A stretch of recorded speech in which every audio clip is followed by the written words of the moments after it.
What is up, guys? Sports back again with another video, and in today's video I have my 2019-2020 NBA season predictions here. Now I did all 1 through 8, just the playoff teams, and I did the outcomes of the playoffs also. So let's get right into it. So for the East, I said the Bucks the 1 seed, Sixers the 2 seed, Celtics the 3 seed, Nets the 4 seed, Raptors the 5th seed, Pacers the 6th seed, Pistons the 7th seed, and the Magic the 8th seed. Now you could replace the Magic for like the Heat or something, depending on how it is, but I don't know. So starting off with the Bucks, I think the Bucks are still the best team in the Eastern Conference because of their depth. You know, it's gonna help them throughout the season. That's really all that I got to say for that. The Sixers, Sixers being the 2nd seed, they could possibly contend for the 1st seed, but without that lack of depth, you know, like the Bucks have, I don't know. Celtics, the 3 seed. I just think they're probably the most complete team besides the Sixers and the Bucks. I got the Nets, the 4th seed. I think Kyrie will come in and prove to the world that he can definitely lead a team without all that drama. Because if you remember last year, the reason why there was so much drama is because you had Terry Rozier to give the ball to, Jason Tatum, Jaylen Brown, Gordon Hayward's coming off injury. So, you know, so many people that are trying to get their shots back up. It messed with the chemistry and stuff. So I think that he'll be fine in Brooklyn. So yeah, 4th seed, maybe a little too high, but who cares. Raptors 5th seed. I think the Raptors still a great team, even though they've lost Kawhi. They still got Kyle Lowry. Pascal Siakam should hopefully take a big jump next year. And then you got Serge Ibaka, Marcus Gasol, you know, you got Fred VanVleet. You got all these key players that were a big part of their championship run still on the team, and you know, they're definitely still a playoff team in my eyes. So yeah, Pacers 6th seed. This may confuse some people, but I just put the Pacers as a 6th seed because we don't know how or when Victor Oladipo will come back. I mean, reports are saying that he'll be back after a little bit after the new year, so you know, maybe they aren't as good before then. And then also we don't know how he's going to come back. I don't think Victor Oladipo is going to come back and immediately be putting up 20 to 24, 25 points per game. You know, that's just not what I think. I think it'll take him a little bit of time to get back into the sway of things. So yeah, Pistons 7th seed and Magic 8th seed. You can flip-flop this. You can, you know, remove one of these teams and add the Heat, you know, possibly, but I don't know. Pistons, you got Blake Griffin, Andre Drummond. You signed Derrick Rose, who should be a good addition for you. My only concern with them is their lack of wing depth. It's very small. I mean, their starting 3 guard is probably going to be like Tony Snell. I don't know if they're going to start Sekou Doumbouya day 1, but maybe that's something they do also. And then the Magic, you got an all-star Nikola Vucevic. You got Aaron Gordon, who I believe will take a big lead this upcoming season. You know, and you got Jonathan Isaac. You resigned Terrence Ross. Great moves. The question mark, how is Markelle Fultz going to come back? If he's going to come back at all this season, we'll just have to wait and see. But I think they'll sneak in there in the 8th seed. Now, that's it for the East. Now let's do the West. I got the Clippers as the 1 seed, Nuggets as the 2 seed, Lakers as the 3 seed, Rockets as the 4 seed, Jazz as the 5th seed, Warriors as the 6th seed, Blazers as 7th, and Spurs as 8th seed. Now, for the West, I think the Clippers are probably the best regular season team. I mean, you talk about a team that won 48 games last year, didn't lose any key parts of that 48, you know, win season, and added Paul George and Kawhi Leonard, 2 of the best, if not 2 of the best 3-and-D players in the league. It just, you know, makes sense as to why they'd be the best team in the league. Nuggets, the 2nd seed. The Nuggets are a great regular season team. You know, Nikola Jokic, Jamal Murray, and then that supporting cast that they have around them, and Paul Millsap and Gary Harris and Will Barton and, you know, Juan Hernan-Gomez. And, you know, they have a deep bench, Monty Morris, you know, Torrey Craig. And then you still have the question marks in Michael Porter Jr. and Bol Bol. If those guys can come in and be healthy and give you some good minutes, that team is going to be scary. But yeah, this as a 2nd seed. Lakers as a 3rd seed. They could drop to 4th or 5th. My thing with the Lakers is I think they're going to coast through the regular season. You know, they're talking about load management. You know, I expect LeBron and AD to miss somewhere between 10 to 20 games. And then there's going to be maybe some chemistry problems trying to, you know, get a claim to each other early on in the season. Stuff like that. I mean, stuff like that always happens with LeBron teams. When he first went to Miami, it happened. When he first came back to Cleveland, it happened. And when he came back to the Lakers last year, it happened. They always start out rough because, you know, they're getting that chemistry. And then, you know, after like 10, 15 games, it starts to get better. And then they start heating up, and then they start going on a run, and then they, you know, just tear everybody up. So that's exactly what I expect the Lakers to do. But yeah, 3rd seed. Rockets at 4th seed.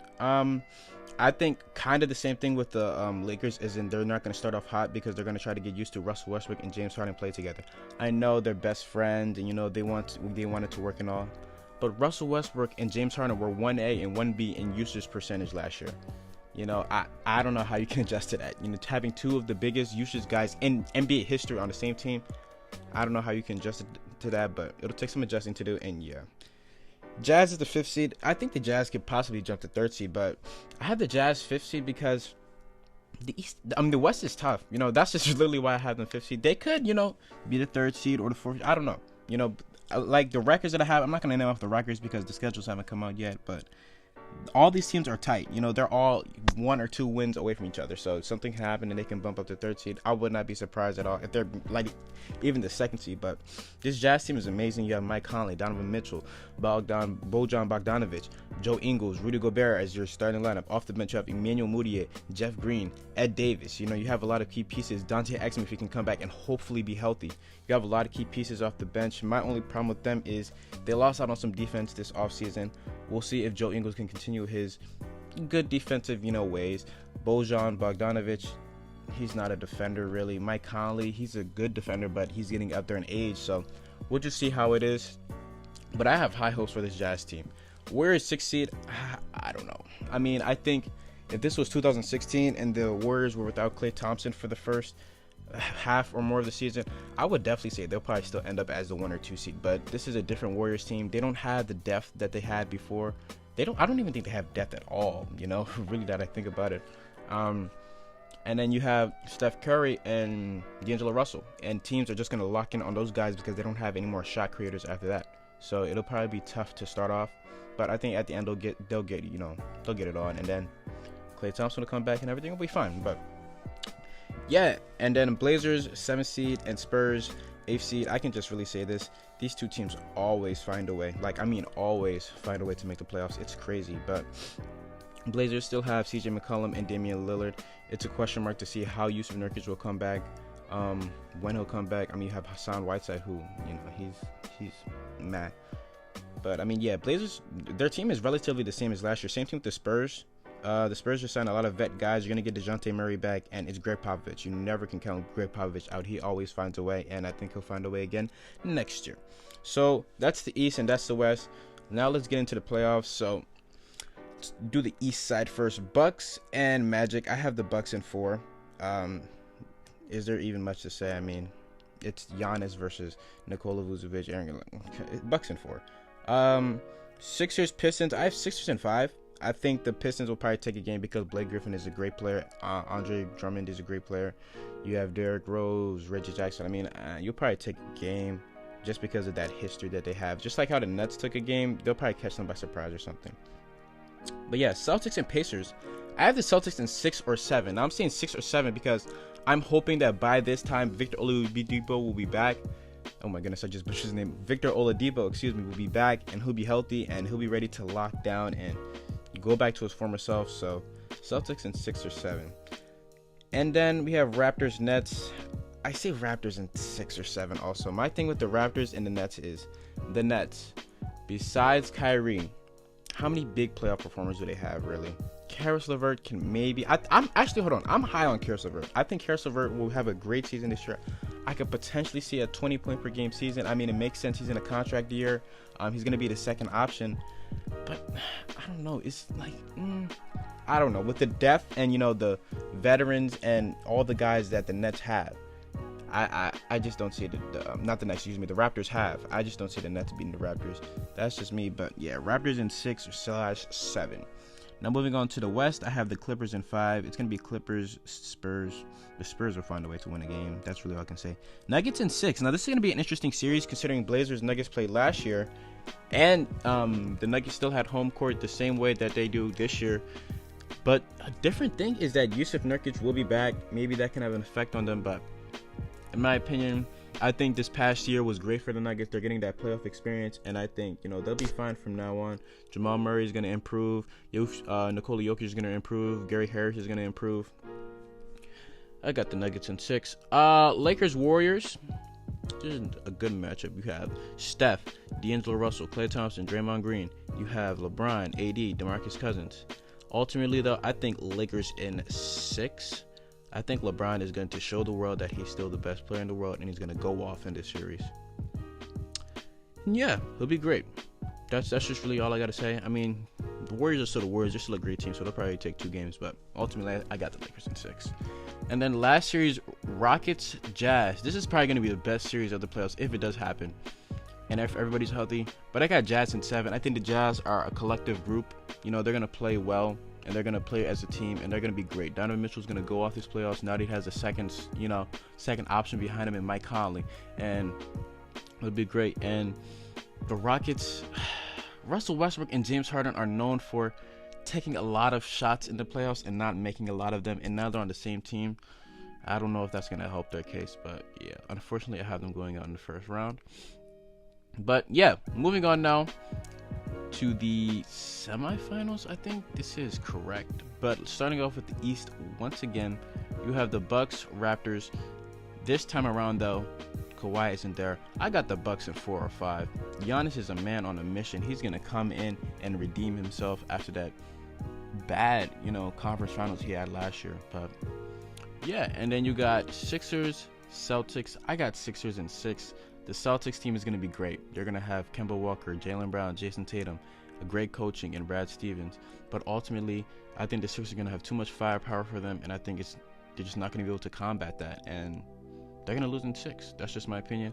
Moving on to the West, I have the Clippers in 6 over who are they going to play? Oh my goodness, I just lost track. Okay, they would play the winner of the Jazz. Okay, yeah. I have the Clippers in 6. Jazz-Clippers is going to be a great series, in my opinion. But ultimately, I think there's another team that's just going to have too much firepower in Kawhi and PG, depending on how they play. And Lakers, Nuggets. Lakers in 5, man. Like I said, LeBron is going to expose these teams. The paint, Nikola Jokic is not going to guard that paint. Who's going to guard that paint? You're going to have AD and LeBron in that paint all the time. Who's going to be able to guard it? Nobody really on that team. And they're going to feast, and they're going to score a lot of paint points. And LeBron James and AD is going to go off. And again, like I said earlier, LeBron is going to show the world why he's still the best player in the world. But yeah, moving on now, we have conference finals. Lakers, Clippers, Sixers, Bucks. This is going to be a great conference finals. In the end, I have the Lakers and the Sixers both winning in 7, as I said before. Man, this Lakers-Clippers series is going to be great. Kawhi Leonard, Paul George versus LeBron James, Anthony Davis. The great supporting cast they have. DeMarcus Cousins. Hopefully he can come back and return back to his former self. Danny Green, Rajon Rondo. They have some good key pieces, and you can say the same thing for the Clippers. Lou Will, Pat Beverly, JaMychal Green, who just resigned, who had a good season for them last year. It'll be great, but all in all, in the end, I think the Lakers take this in a slight edge. I think this probably falls on Paul George and how he plays. And every time Paul George plays LeBron in the playoffs, it never ends well. It doesn't. So Lakers in 7. And Sixers Bucks, I had the Sixers in 7. As I said earlier, I think Giannis. The Sixers are literally built to stop Giannis. You have the 2 guys who can definitely stop him in the paint, and Al Horford and Joel Embiid on the same team now.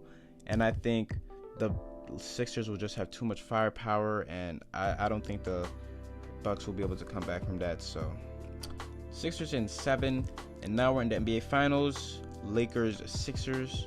And I got the Lakers in 5, man. I think we're going to see a repeat of the 2012 Thunder, 2012 Heat type series, where the Sixers' inexperience and their lack of depth is going to come back to bite them. It's going to come back and it's going to haunt them.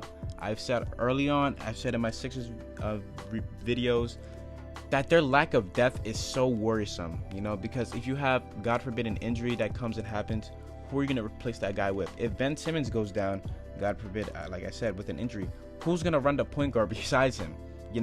If Joel Embiid has to miss 20 games or something, yes, you can move Al Horford out to the 5, but who's going to play the 4? Mike Scott?